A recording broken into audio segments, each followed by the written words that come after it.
शिवचा वाढदिवस आणि त्याच्या निमित्त आम्ही गेलो होतो जालन्याला, म्हणून व्हिडिओ पूर्ण बघा आणि लाईक फॉलो करायला विसरू नका। रामकृष्ण हरी मित्रांनो, मी मंगेश सपकाळ। आज शिवचा वाढदिवस असल्यामुळे सकाळपासूनच घरात वेगळीच लगबग होती। शिवला वाढदिवसाच्या शुभेच्छा द्यायला त्याचे मित्रमंडळ सकाळीच आले। मी पण शिवला वाढदिवसाच्या शुभेच्छा दिल्या। आर्यन, सार्थक, समर्थ, श्रुती आणि राधिका सर्वांनी मिळून शिवला मनापासून शुभेच्छा दिल्या। Happy birthday, thank you. Happy birthday, thank you. Happy birthday, thank you. Happy birthday, thank you. वाढदिवसाच्या थँक्यू।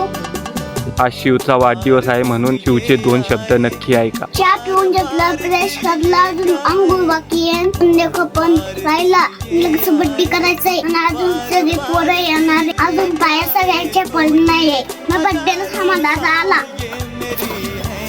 शाबास।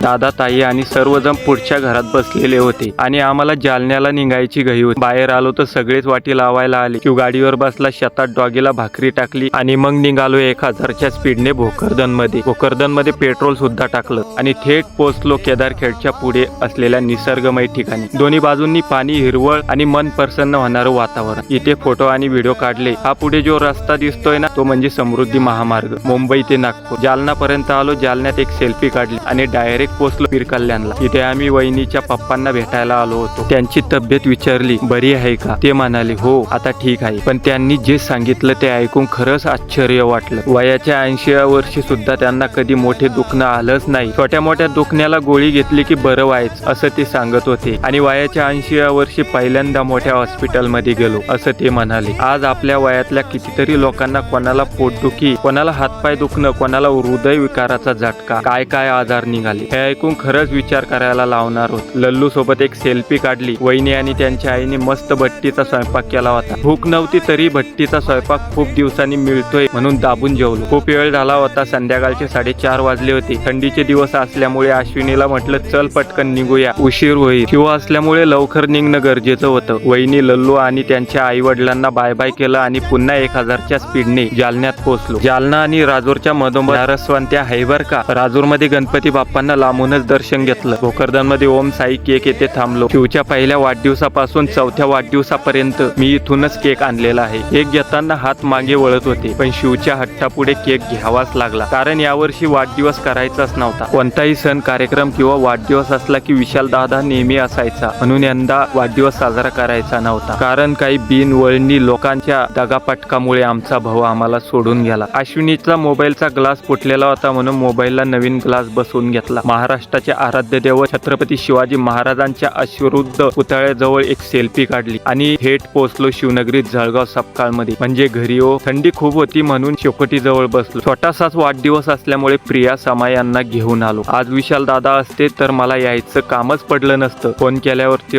डायरेक्ट आले असते। पटापट शिवजवळ केक ठेवला, पण शिवला काही दम पटेना। प्रिया, श्रुती, राधिका, अश्विनी, आई आणि ताई सर्वांनी मिळून शिवला ओवाळून घेतले। वाढदिवस साजरा करत असताना नाना आणि आईने शिवजवळ फोटो काढले। कोणी शिवला गिफ्ट दिलं तर कोणी चॉकलेट, तर कोणी कॅडबरी। सगळेजण एक एक करून फोटो काढत होते।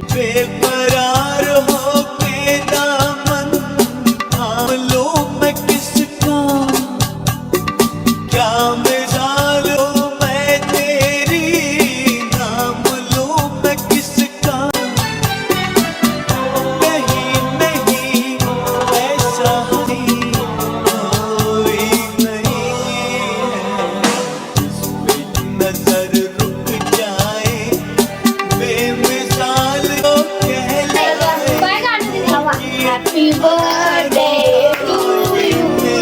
Happy birthday, my dear.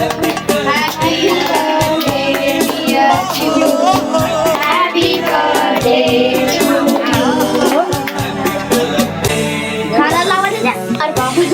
अरे बापरे, काय गाणं लावा. लोगों ने इसको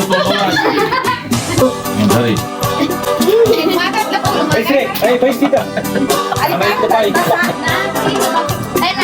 शेलों में जी समझ वही पलीकोन